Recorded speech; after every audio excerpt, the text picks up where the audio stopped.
Welcome to ND Admissions Live. We're excited to have you here tonight. Tonight we will be covering the topics of financial aid and how to pay for and earning education. My name is Matt Biergans. I'm the Associate Director of Financial Aid here at Notre Dame.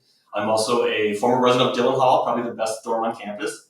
And I'm excited to be with Mary Nucciarone, who is the Director of Financial Aid here at Notre Dame. She's going to be talking to us a little bit later about some more details about the process of applying and how financial aid works here at the university. We're going to start the presentation today with the presentation from Mary, and it'll be a short overview of how it works here at Notre Dame.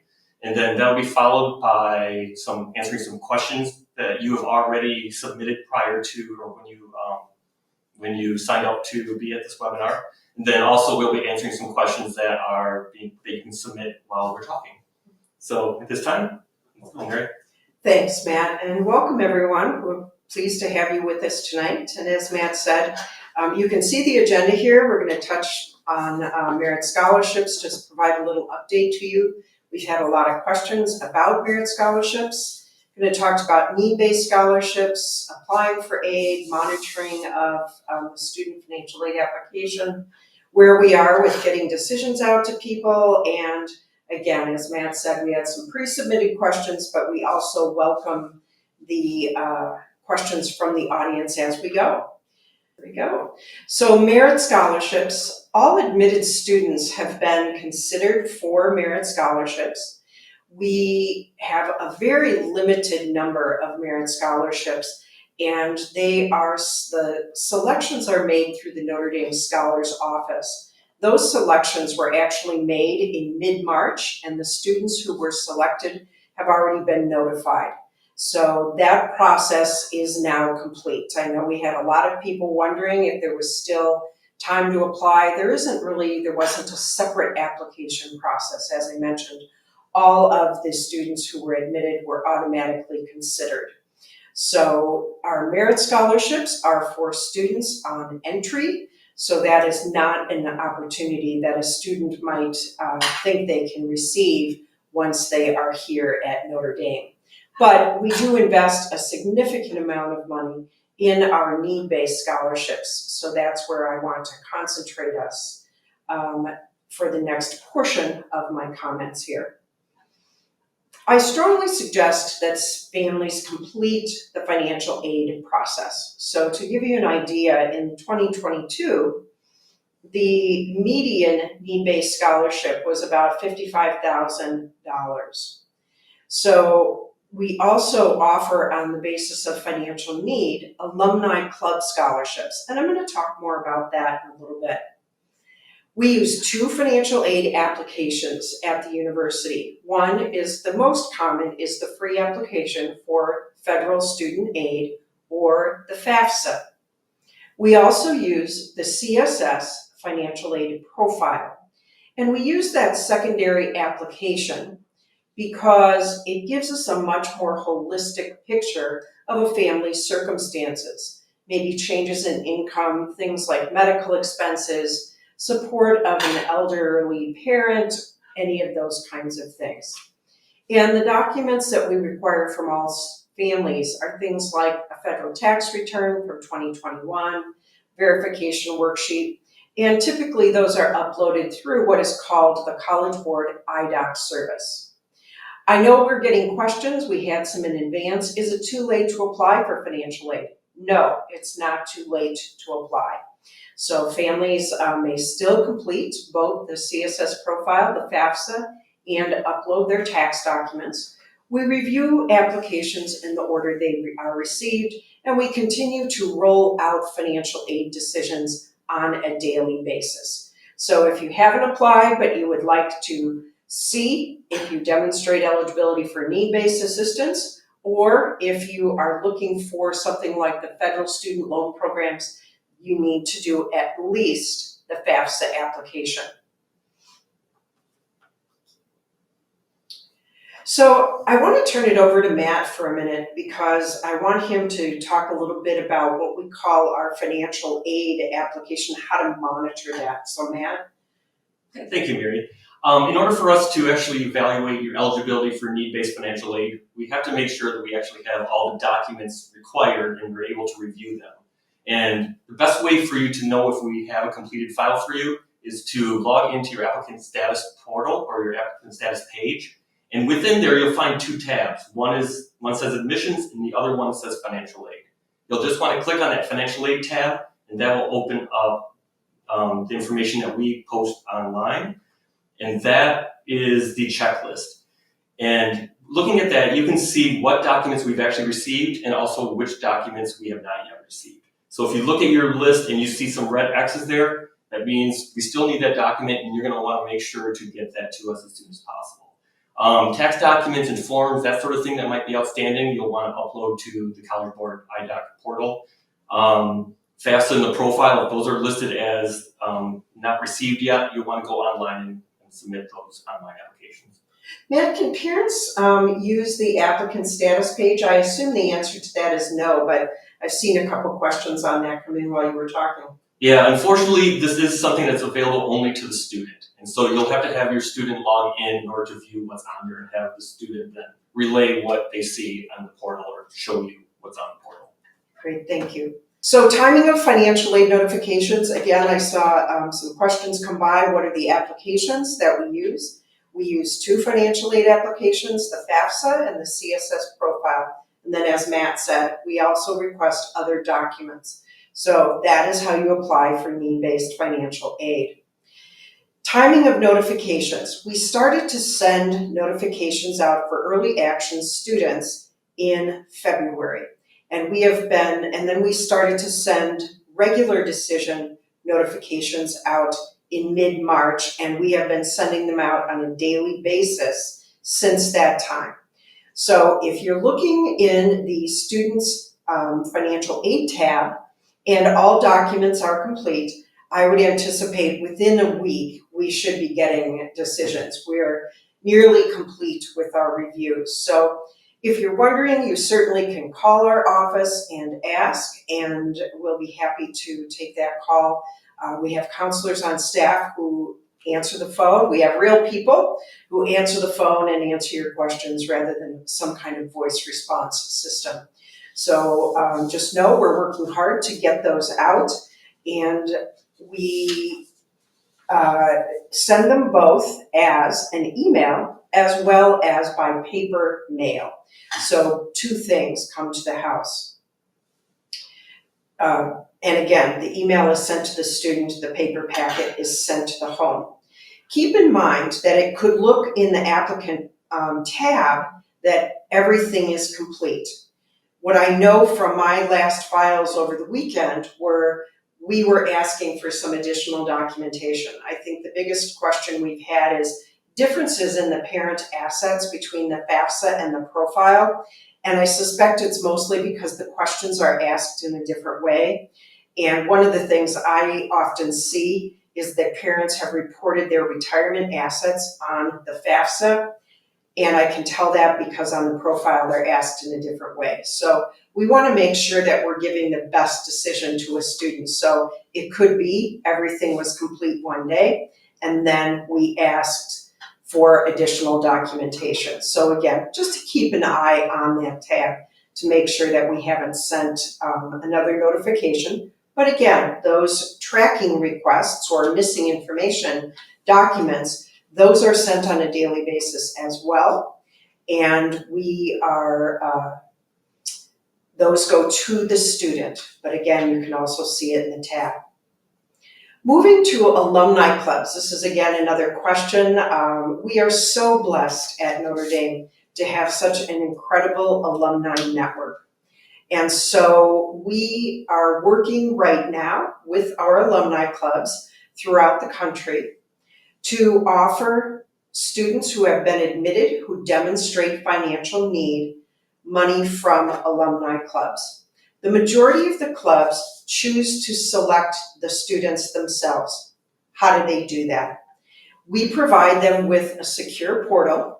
They can see the names of the students who have been admitted from their club area. And they can see what's called the self-help amount.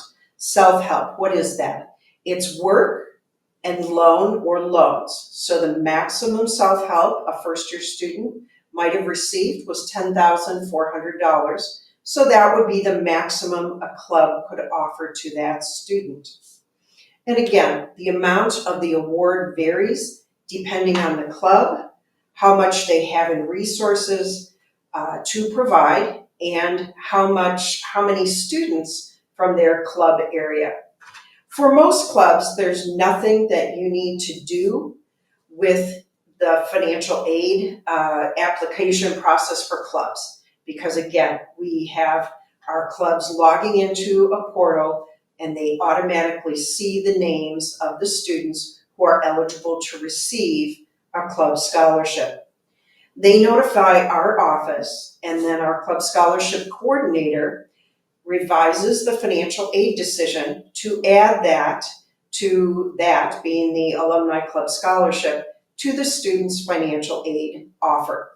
So let's say the student received a $3,500 federal direct loan in their financial aid offer. The club decides they want to offer $3,500. Their goal is to then reduce that loan or eliminate that loan. So that is how the club scholarship works. It's very much like outside scholarship, and I'm going to talk a little bit more about outside scholarships as well. Campus employment. This is probably one of the biggest questions asked at this time is, how do I find a job? What does this work authorization mean? So the work amount on the financial aid award, and it could range from $1,000 to $2,900 is the maximum amount. That's an estimate of what the student could earn. We're not guaranteeing that the student is going to earn that because they have to arrange their schedule and they find their own job. We do not place students in their jobs. So typically, students use that money to pay their personal expenses. Typically, students are looking for jobs or finding jobs once they have their academic schedule, because they need to know what their availability to work would be. Other options for finding jobs is networking on campus. So again, if a student knows where they might want to work, or they have a passion for working in engineering and are going to study that, it's possible to reach out to the engineering department, find out what, if any, positions might be available. But again, most often that happens once the student starts the academic year in the fall. To give you an idea, $2,900 work authorization would be about 3 to 4 hours per week throughout the academic year.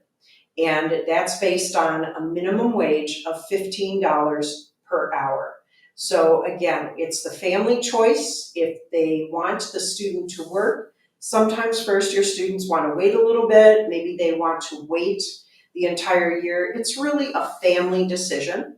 We're not going to replace that work authorization with another form of scholarship or grant assistance. But again, it's a wonderful opportunity for the student to make connections on campus and to earn a little bit of money to help with their own personal expenses. I want to talk a little bit about changes in circumstances. And again, I know just from seeing questions coming through in the chat and prior to our session, families have been asking questions about, what if my circumstances have changed since I completed the applications? Or more specifically, I know that the decision was based on 2021 income, but my 2022 tax information is very different, and 2023 is even more different. So on our website, financialaid.nd.edu, if you just search, you will find the change in circumstances page in our website. And I really encourage you, if you wonder if we can reconsider the aid offer, what we'll consider. So that page is very open. We're very honest about what we will consider and things we won't consider. We also have a form out there called the Change in Circumstances form. And I encourage you to use that document, because if there's a specific circumstance you want us to consider An example would be 2022 income. The form is going to tell you exactly what it is you need to send to our office to have that consideration made. So again, medical expenses, things like that, educational loans, I don't know, I can't think of anything else off the top of my head, Matt, but those are the primary things that we hear from families that they ask us to consider. We're very upfront about matching aid offers from other schools. In general, that is not a practice that we have. So again, if you look at that page on our website, you're going to find some very specific information about how the process works and what we need to have considered documentation to consider your request. There is a secure online portal, so you don't have to reload those documents up through the iDoc process. There is a secure portal on our financial aid webpage, and it's on the front of the page. As you scroll down, you'll see secure online portal, and it will require the student's Notre Dame ID to authenticate, and I believe their birth date. Those documents then can be uploaded, and those will be then directed to the counselor who did the original review, and possibly a full appeals committee will actually look at the information.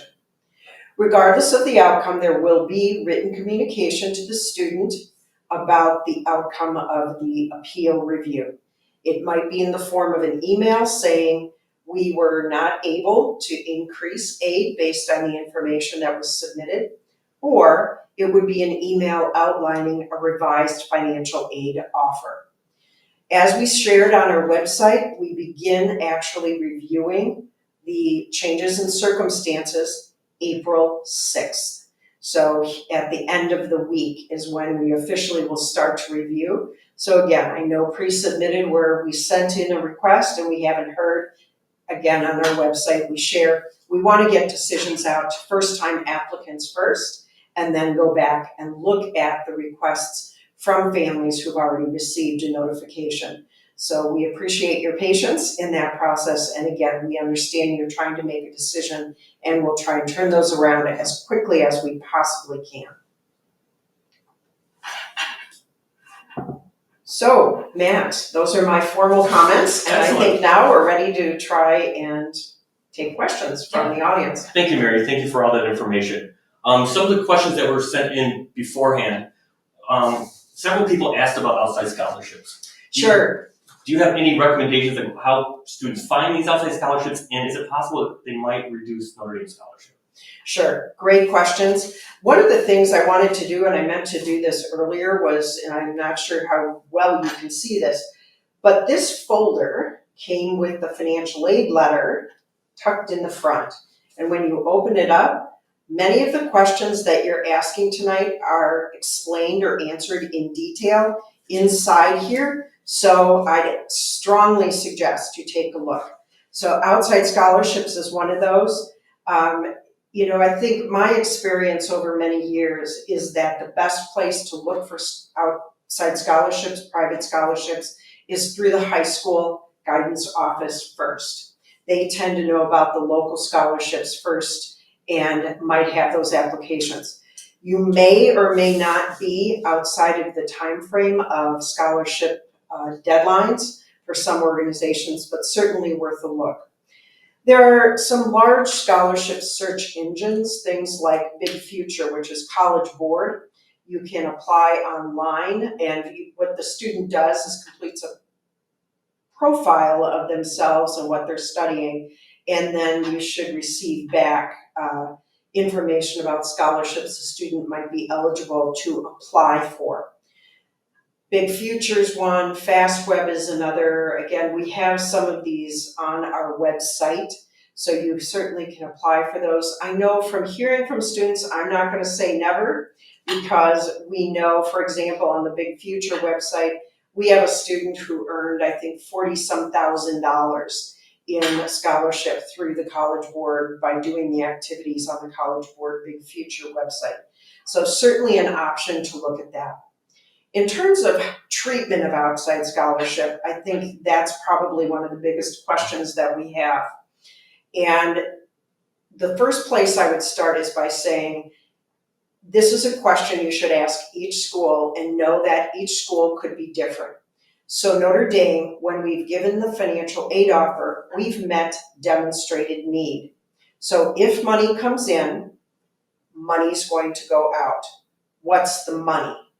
The money is self-help, just like I mentioned when I was talking about the Alumni Club Scholarship.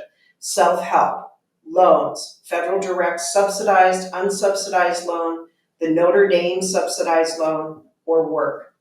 Look at the student's financial aid letter. What was the total of that? Maximum would be $10,400. There are some students who didn't have any self-help in their offer. Again, students who had very minimal, we've given you a message on your financial aid notification that says how much you might be able to receive before there's any reduction of university scholarship, and so again, if the student has $10,400 in work and loans as part of their package, then if they get a $5,000 scholarship, we would reduce at least the Notre Dame subsidized loan and probably cut into that work for a total of $5,000. So the student would have $5,000 more in gift and less in self-help. Let's say the student had $5,000 in self-help and they received $7,000 in outside scholarship. We would reduce the self-help and then there would be a $2,000 reduction in the university scholarship. If the student really is expecting to receive significant outside scholarship, probably worth a call to our office and you can talk to a counselor about what the limit might be. But again, using the financial aid notification, totaling up the work and loans, that would be the maximum a student could receive before there's any gift reduction. It doesn't happen too often that a student brings in that much outside scholarship that the university aid is decreased. Okay, great, thank you, Mary. We've also gotten several questions about loan options. So students have received their financial aid notification, but they need to take out a loan to help pay the parent contribution. Sure. There, again, in this packet that I referred to earlier, there should have been, with the financial aid letter tucked in the front, a family responsibility worksheet that included those options on the back of how you might take that family share and divide it into the various payment options. And those are also described much more in detail in that same packet. I would start first with what we call our interest-free payment plan.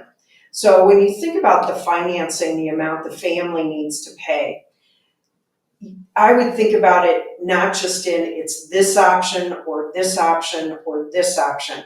It's these options. So that's what we often find is that people use a variety of tools to help them pay their share. So again, student loans may have been listed in the financial aid letter. Then there's this additional information within the packet.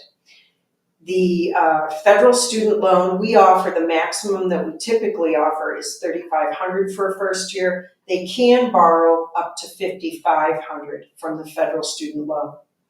Again, the payment plan I started to talk about, that comes through the student account office.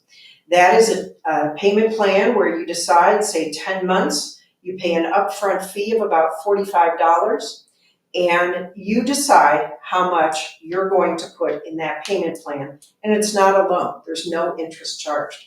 So again, if you have whatever it is your monthly cash flow is, let's say it's $1,000 and you're gonna pay, you owe $10,000, well then, if you can do that, I would do the payment plan and not a loan. If you could only do $500, then I'd do the $500 and look to something like the federal parent loan for undergraduate students or PLUS loan. Again, that's a loan that's taken out in the parent name, and there is a credit check for that, but there is not an income to debt ratio check on that loan. The last resort that I would use, I'm pretty conservative in debt, would be private educational loans. I worry in this economy because most of those loans don't have a cap. So the federal loans have a cap, the amount that the interest rate won't exceed over the life of the loan. So those would be the three predominant. The federal student loan, again, a need-based loan we offer to some students is called the Notre Dame undergraduate loan. That would have been included in the financial aid offer if the student was eligible. The PLUS loan, private loans, or the payment plan. Great. And what's the difference between a subsidized loan and an unsubsidized? Great question. The subsidized means that there was financial need demonstrated to have an interest-free loan or subsidized while the student is enrolled in college. And during the grace period after they graduate from school, and if they go on to graduate school under current federal rules, that loan they wouldn't be repaying and the interest would not be accruing. We can see an unsubsidized means that the student would have interest accruing on that loan while they are enrolled in school. If the student or family is able to pay that interest as it accrues, we would encourage a student to do that. Because if that's a possibility, the loan is in, the principal amount is in one bucket, for lack of a better word, and the interest accrues separately. When the loan goes into repayment, the interest pours in on top of the principal amount. So if a family is able to pay even some of that interest while the student was enrolled, that would be a really a good financial option to look at. But that's the difference. And again, it's based on need. It's not that Notre Dame decided you get a federal subsidized or unsubsidized. It's all tied to cost of attendance, family contribution, and the other aid a student has. Great. Several students have mentioned that they have received scholarships coming into this year, need-based scholarships. Can they expect the same amount going forward in their sophomore, junior, and senior years? Sure, great question, very common question. So it is our intention to be able to renew financial aid.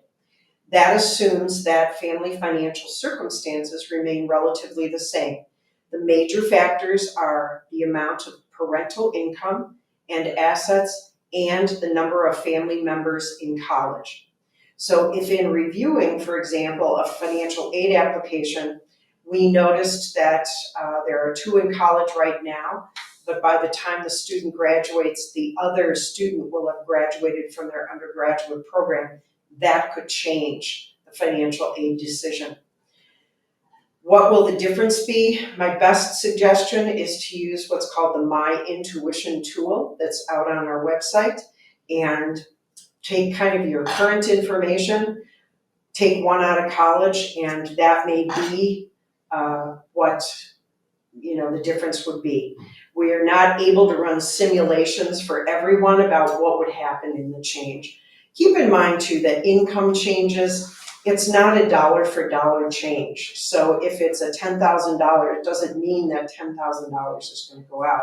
Frankly, there's probably going to be very little change if it's a $10,000 scholarship or income increase. Probably 15, 20,000 or more in an income increase is going to have an effect of decreasing aid. But similarly, if there's a new student going to college or income decreases, it could mean that the financial aid offer will increase. So very different because we're living in a need-based world as compared to the merit scholarship world. Those scholarships typically are not going to increase over the 4 years, nor are they going to increase if costs increase. At Notre Dame, we take into account cost increases, and again, if everything else is relatively the same, we would anticipate our need-based scholarship to increase for cost increases. Excellent. A few of the students have indicated that their families or parents have lost their jobs. Is that something that we would take into account right away, or is there kind of a waiting period before we would adjust their financial aid based upon that kind of appeal? Sure, great question, and unfortunately we are hearing some of that from families. So as I mentioned earlier, the change in circumstances page is going to explain some of this and guide the family into what it is we're going to need. Generally, we're going to use, we'll move to 2022 income tax returns. So we'll want a 2022 tax return before we consider going into 2023. Typically, we want to look at least 4 to 6 months of unemployment. We're just getting to that 4-month period. Why? Well, what we find sometimes is that families do their best to estimate, and oftentimes we find they underestimate their income, and what happens then in future years, we're not able to renew that decision. And we want to be as confident as we possibly can with any kind of estimated information so that we would be in a position to be able to renew. So yes, we will consider that. Again, we're going to need documentation of that. You would notice out on the change in circumstances page a projected income form for 2023. We're going to require a 2022 tax return in addition to that. And again, that change in circumstances explains that whole process. Great. Kind of getting into the nitty gritty now, when we're evaluating a file, let's say if one family lives in an expensive state like California, another family lives in a less expensive state, say like Indiana. Okay. How is the evaluation different between those families? Yeah, great question. And we recognize that they are very different. So the CSS profile that we use has a very different approach, and it accommodates for that exact thing. So we know taxes, especially property taxes in California, are higher than property taxes in Indiana. So even you probably, maybe you remember, you didn't answer any questions when you completed the applications about your state tax liability, which is usually where property tax is. It's because we calculate those based on income and the state residence. In addition, we use a cost of living adjustment that is based upon statistical living areas, and we apply that automatically when we're doing the decision. So if you're from New York City, you are going to have an adjustment to all of the expenses. We know it costs you to buy more in groceries, gasoline, any of those, than if you live in Manhattan, Kansas. You wouldn't get that same adjustment. So it's something that we're very sensitive to, and we have our process built in a way that accommodates those differences up front. Okay. Does Notre Dame have any scholarships for, say, National Merit Finalists or anything like that? So we do not match, if that's what the question really is about. Do you match national finalist awards? No, we do not. Okay. Yeah, let's see.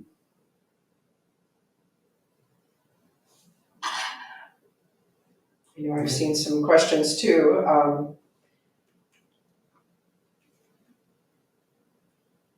We talked about loans. Aid is done on an annual basis. I think that is another question. We've addressed that a little bit, but the application is an annual application process because family circumstances change. Again, sometimes we see that income goes down, income goes up, the number of family members changes, and so it is an annual application process, and we remind students each year that it's time to apply. So again, I'm seeing some questions coming into the chat about when am I going to hear? Again, if you've called, I would suggest that you call and maybe have the counselor whom you speak with check with the actual counselor who is assigned to the financial aid, your child's financial aid decision, and we'll take a look. Again, we don't have many files that we have not completed a review on, so, but I'm seeing kind of that theme come by. But it could be, I would say, another week and a half. Yes. Probably at the max before we get through all of go those. through everything. And again, we're very cognizant that Mhm. May 1 is coming up, so we're trying to get those. So we're trying to get those out as quickly as we possibly can. Now, when is the first payment due, Mary?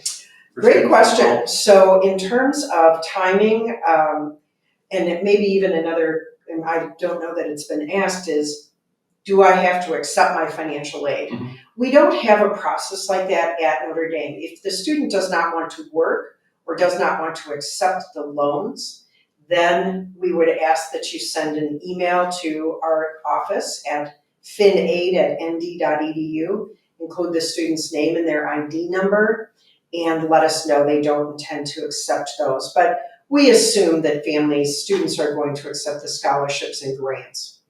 In terms of, and I'm going to go maybe through the timeline of what would be next then. Well, May 1 comes, you've said you're coming to Notre Dame. Then you had student loans in your financial aid notification. Again, in that packet that I referred to, there is an explanation of the process. It's also on our webpage, so you can click on the links that the student would need to do to complete what's called the master promissory note and some other entrance counseling information that explains the terms and conditions to the student about that particular loan. Then those loans are going to be originated, and we will actually draw those funds in right after school begins. That aligns with federal regulation. Scholarships and grants on our financial aid letters. And so at Notre Dame, I know I saw on the pre-submitted questions, what's the difference? For Notre Dame, we use the word scholarship and grant interchangeably. So in terms of scholarships and grants, those funds will disperse or pay to the student's account prior to the first bill, which is usually around the first week in July. That assumes that all documents requested have been submitted.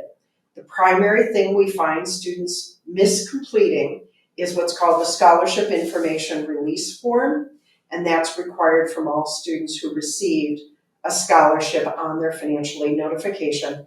That can be done online, and it's a fillable form, and so it goes and that connects right to their record. So bills for the fall are sent in July. If you plan on using a payment plan, we would encourage you to complete that sign-up process that's done through student accounts by May 1 or around May 1. And that then would start to apply to the fall bill. So the July bill is really for the fall, and then the spring bill will come in December. And again, the spring aid will pay to the student bill prior to that bill that goes out. We often also get that same question of, well, what if my child what if we submit an appeal and my aid decision goes up after I started my payment plan? The payment plan is adjustable. And so if you start on a payment plan and need to adjust it and need to lower the payment, then that's something that you can do. And the best thing to do is to go through the Office of Student Accounts to make those kinds of adjustments. Our office in financial aid does not work as closely with the payment plans as student accounts do, and they would be much better to be able to help in that case. If students are going to be visiting Notre Dame for admitted student days, what resources will financial aid have available to answer their questions that day? So because of the volume of people that we are expecting, we're not in a position to do one-on-one appointments.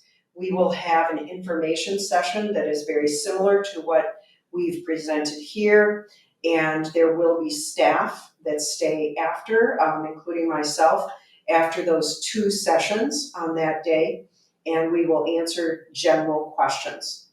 If you have much more specific questions, my suggestion would be to contact our office and share with the counselor who answers the phone what kind of questions you have. Again, they're highly trained and they can answer the majority of questions that you have. If they are not able to do that, then they will get a note to the counselor who's assigned you, whether it's me or Matt or one of our others, and we will work on scheduling a phone call with you or a Zoom call if you prefer to do some kind of Zoom appointment. We're very open to doing either one of those. We're not trying to put you off when you call our office, and if you ask for Matt, he may not be there, or it's much more helpful if we get to look at your information before we talk with you so that we have a recollection of what you have shared with us and we can guide you further from there. So as much as we would love to talk with you one-on-one during Admitted Student Day, I don't see that happening knowing how many visitors we're anticipating. But our office will be open on Monday, and families are welcome to come in and talk with us at that time, and we'll serve them as best we can. Excellent. It looks like we're running out of time, so we have time for just one more question. Sure. And one of the students has asked about, what if my siblings go to a private high school? Sure. Or they're elementary school, so there are those costs for the family. So if, when completing the CSS profile, if that information was included on the CSS profile, I would say it's 95% certain that we already considered that tuition expense when preparing the aid decision. So anything like that, the tuition, private tuition, things like large medical expenses, those things we look at up front. Okay, excellent. Well, thank you, Mary, for all that information. Sure. And I just want to thank everyone for tuning in tonight. I hope you found this informative. I know Mary and I had a great time presenting it to you. And we both realize that it's a very complicated process, and so we 100% appreciate it if you need to call our office if you have further questions for us after this meeting in the coming days. Absolutely. So, no, thank you very much for being here. We really appreciate it, and we really hope that someday we'll meet you in person here on campus. Yep, take care. Go Irish.